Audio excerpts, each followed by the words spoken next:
2015, I am going through some of the best movies for every year that I have been alive. In the year 2015, I was 25.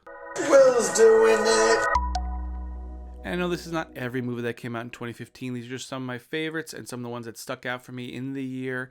Anything I may have missed, please leave it down below. Starting off with a really, really solid, mood kind of movie, we have Ex-Machina. A24, still killing it to this day. Really, really cool movie. You have Donald Gleason going in, pretty much winning a contest to test this new robot thing. And he, falls in love with it. Who wouldn't? She's beautiful. And of course, Oscar Isaac is kind of a weird kind of dude who is eccentric and builds these very lifelike lady robots that he definitely does things with. But you don't see that, but it's kind of implied. But of course, then she, a classic robot, AI kind of thing. She grows enough sentience. She realizes what's going on around her. She outsmarts the dumb humans and then tries to escape and live a life of her own and be her own person. Just a very, very cool vibes all the way through, and the effects look great. She pretty much just has a cutout of the face, but all the internals of her mechanical body looks really, really good. Just, if you want a solid sci-fi mood movie, check out Ex Machina. All right, next up we have Jurassic World. They rebooted these Jurassic Park movies. They have new ones coming out all the time. This one, I think, was the first one with Chris Pratt, and he's trying to train the raptors. He's pretty much like a zookeeper.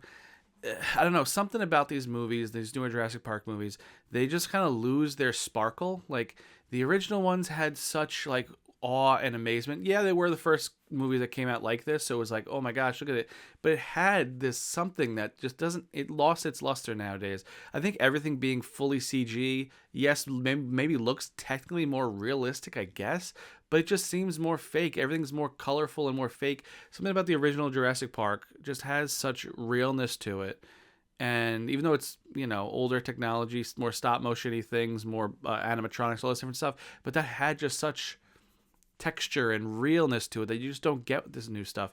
And I didn't really care for Chris Pratt as the lead. He really didn't do much for me. He just was just an action star with dinosaurs. It wasn't the same vibe. I literally, that's the only one I've seen out of all the newer Jurassic Parks. I think I have a new one coming out. I'll see, maybe I'll, if I have some free time, I'll go through the new ones, but just this one doesn't touch the same. It's still dinosaurs, so that's great. Next up, we have Pixar, all just doing what they do best, Inside Out. What an interesting idea. You have, inside a little girl's head, you have these other characters that all are her emotions. And it's one of those things, they just find an idea that's just so relatable to everyone, universal, no matter what language it's in. And it's everyone has emotions. They just boil it down to the core idea of what does everyone in the entire universe possibly have in common? Emotions. Boom. Write something about that. And it just really well done. They had a new one come out, not too long ago as of filming.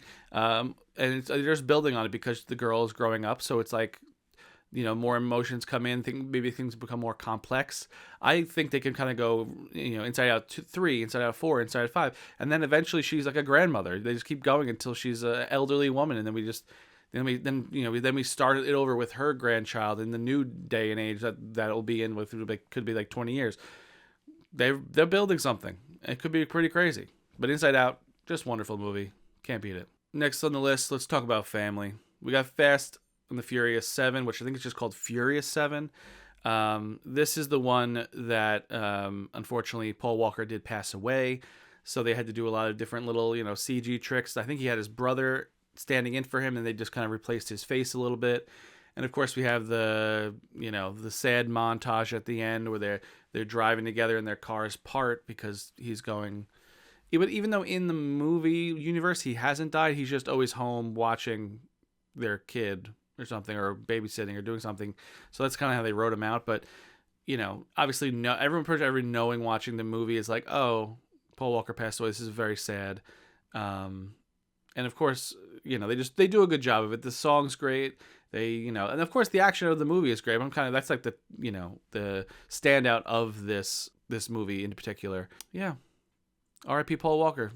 Really, really sad that the franchise has continued, but they did a really nice way of sending him off. Next up, we'll stay in the action style. We got Mission Impossible Rogue Nation. This is the 5th Mission Impossible movie. Big stunts every movie. There's always one stunt that kind of stands out, and this one I think was the Tom Cruise just holding his breath for forever underneath in the water trying to get the key cards and put them in the right, server thing, which what kind of people have like that kind of infrastructure for like servers like that? It's crazy.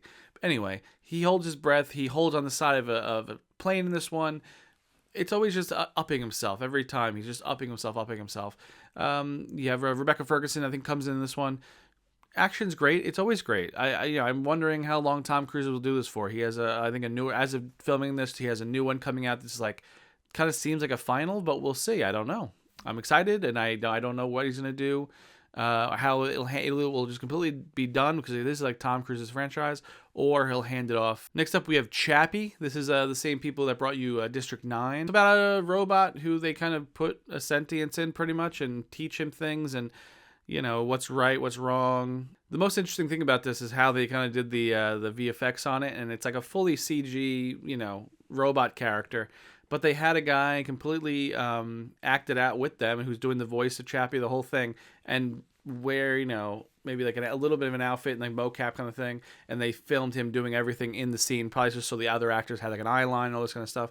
But then they had to go in and paint out the guy. They couldn't just replace him. They had to completely paint out the guy in every single scene and he's the main character. So it's like, it's just seeing like the behind the scenes thing of it where it's like every single thing he's in had to be like rotoed and done out. It's like just thinking about the time it took just to do, a one single scene. It's incredible. And the movie's fun. Chappie's a great character, figuring out what's right and what's wrong. Check it out. Chappie's fun. And last on the list, we have Mad Max Fury Road. Some people really, really cream their jeans for this movie. And I like it. It's cool. There's a lot of amazing sequences in it. But it doesn't hit me as hard as I feel like it hits everyone else. Everyone loves this movie. But I watched it, I'm like, they're just driving a lot. So the whole movie is driving. I kind of like, they did more the newer Furiosa movie that came out that I didn't love as much either. I think it didn't, the effects weren't as good. The fight sequences weren't as good as Fury Road because I feel like you've seen it already. But then they kind of gave a little more fleshed out to the world, which I liked.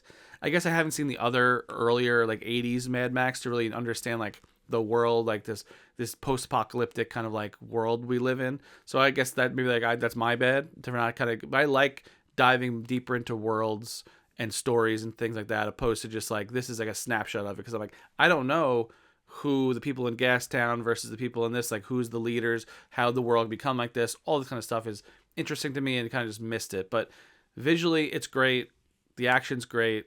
Tom Hardy says like 4 words. He's doing his thing. But, no hate, just not my favorite. And that was 2015. Pretty cool stuff. If you like this, I have a playlist going of every single year from 1990 all up into today. If you please could subscribe, that would be just absolutely amazing. And follow me on Letterboxd. I'm writing reviews on there all the time. I really like making these. I hope you guys enjoy watching them. What is your favorite movie of 2015? Please leave it down below. Have a good one, everybody.